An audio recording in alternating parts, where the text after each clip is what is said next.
हमारी उनकी पत्नी जो है ब्लॉक प्रमुख थी, वो भी भारतीय जनता पार्टी थी। और मैं यहाँ भी बताना चाहता हूँ कि भारतीय जनता पार्टी लोग तरह तरह की बातें करते हैं, लोग तरह तरह की बातें करते हैं। उन बातों में हम लोगों को नहीं जाना, क्योंकि 77 साल हो गए, समाज इसी तरह भ्रमित था, भ्रमित करने का काम लोग करते हैं।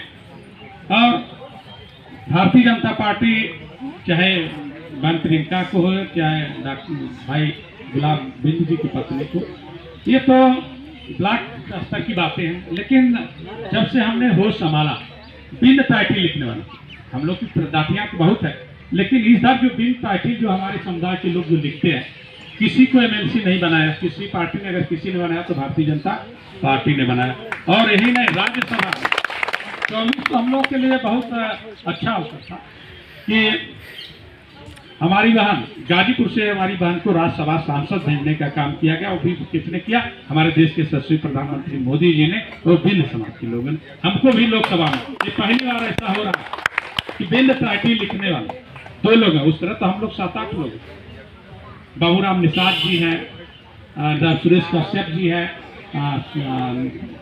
मल्लाह है, तो एक यही गाजीपुर से जाकर उड़ीसा में है, उनका नाम अभी मैं भूल रहा। तो इस तरह मतलब 6-7 लोग जो है लोकसभा केवल भारतीय जनता पार्टी से। लेकिन जो निचले स्तर पर जो है गांव गिराव में जो लोग हैं जो गुमराह करते हैं, उनके जिम्मे कोई काम नहीं होता है, क्योंकि कहा गया कि यथा दृष्टि तथा सृष्टि, वैसी जिसकी सोच होती है उसी तरह दुनिया दिखती है। नजर का इलाज किया जा सकता है, लेकिन नजरिए का इलाज नहीं किया जाता। अगर जिसकी दृष्टि में डॉक्टर विनोद अच्छे हैं तो अच्छे ही रहेंगे, जिसके दिमाग में अगर बैठ गए तो कुछ भी कर लीजिए अच्छा नहीं होगा। उसी तरह हमारे देश के यशस्वी प्रधानमंत्री मोदी जी इतना अच्छा काम करने के बाद भी बहुत से ऐसे लोग हैं जो क्रिटिसाइज करते हैं। लेकिन हम 2014 के पहले की हम बात करें, 14 में भी हमारे गाँव की स्थिति क्या थी, रोडों की स्थिति क्या थी, विद्यालयों की स्थिति क्या थी, शौचालयों की स्थिति क्या थी, चिकित्सालयों की स्थिति क्या थी, और जो गरीब थे उनकी स्थिति क्या थी। जो आज पिछड़े दलित की बात करते हैं, जो गरीबों की बात करते हैं, चलो गरीबों की बात करते थे लेकिन गरीबी दूर करने का काम नहीं करते। वो रोटी कपड़ा मकान की तो बात करते थे, लेकिन शिक्षा चिकित्सा पर कभी बात नहीं करते। अगर किसी ने काम करने का काम किया तो हमारे देश के यशस्वी प्रधानमंत्री मोदी जी ने उस रोटी कपड़ा मकान के साथ शिक्षा और चिकित्सा को भी साथ में जोड़ा, ताकि समाज के निचले पैदान पर खड़ा व्यक्ति का भी बच्चा पढ़ेगा, सब जाकर आगे बढ़ेगा, सब जाकर। और इस चीज को देखकर जो विपक्ष के लोग हैं उनमें बड़ी छटपटाहट है, उनके पेट में दर्द होता है, तरह तरह की बातें करते हैं, कहते हैं संस्थान कम हो गया, लोगों के विद्यालय कम हो गए, चिकित्सालय कम हो गए। लेकिन ये सारी चीजें नहीं है। जो लोग नहीं जानते हैं, जो गरीब है, जो शिक्षा के बारे में नहीं जानते, चिकित्सा के बारे में नहीं जानते, जैसे वो बता देते उस तरह लोग सुन लेते। मैं भी मेडिकल अफसर था, डॉक्टर था, पीएससी और सीएससी पर किसी को देखा नहीं जाता था, सीएससी पर कोई ऑपरेशन नहीं होते थे। लेकिन कोई भी ऐसी सीएससी नहीं है जहाँ इस समय ऑपरेशन न हो रहा। किसके लोग ऑपरेशन कराते हैं? गरीब के लगते। अमीर का कोई व्यक्ति जो है जल्दी सरकारी में नहीं जाता, क्योंकि वो बड़े हॉस्पिटलों में जाता है, उसको जो अलग से रूम चाहिए। लेकिन मैं अपने देश के यशस्वी प्रधानमंत्री मोदी जी का और अपने प्रदेश के मुखिया योगी जी को धन्यवाद दूंगा। और यही कहूंगा, सबसे मैं कहूंगा, ये हमारा 75 जिला, हमारी सरकार की सोच है कि 75 के 75 जिलों में एक मेडिकल कॉलेज, साथ साथ जो बच्चों के खेलने के लिए खेल का मैदान है। क्योंकि जब हम स्वस्थ रहेंगे तभी भी हमारे दिमाग में स्वस्थ मस्तिष्क का निवास होगा, अन्यथा हम जो है बीमारी में आधा से आधे पैसे बर्बाद कर देंगे।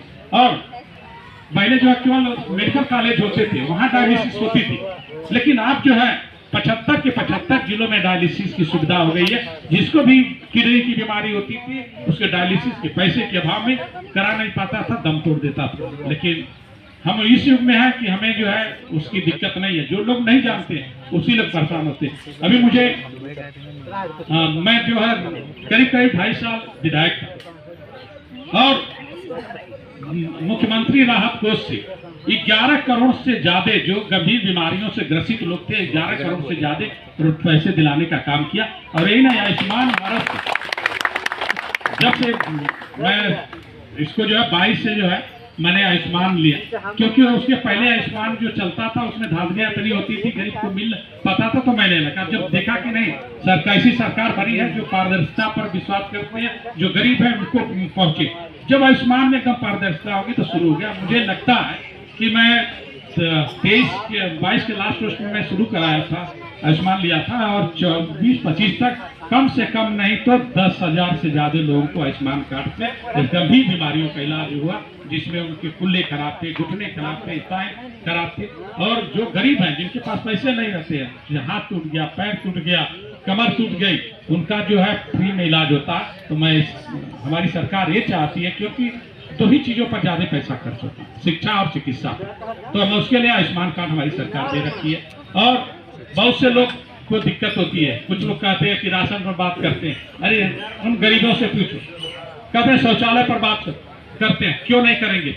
65 साल तक राज करने के बाद हम लोग गरीबों के पास जो शौचालय नहीं हुआ करते, हमारे देश के यशस्वी प्रधानमंत्री मोदी जी ने सोचा और लगभग सभी गांवों में शौचालयों की व्यवस्था हो गई। हमारी बहनें बैठी हैं, माताएं बहनें बैठी हैं।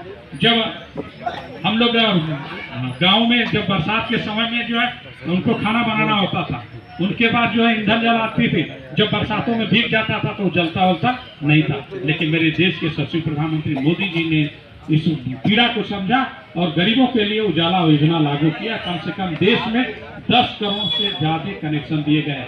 उस हमें लगता है, ये नहीं लगता है कि किसी ऐसा गाँव हो जहाँ उजाला का कनेक्शन ना हो, सबके घर में जो है गैस सिलेंडर ना हो।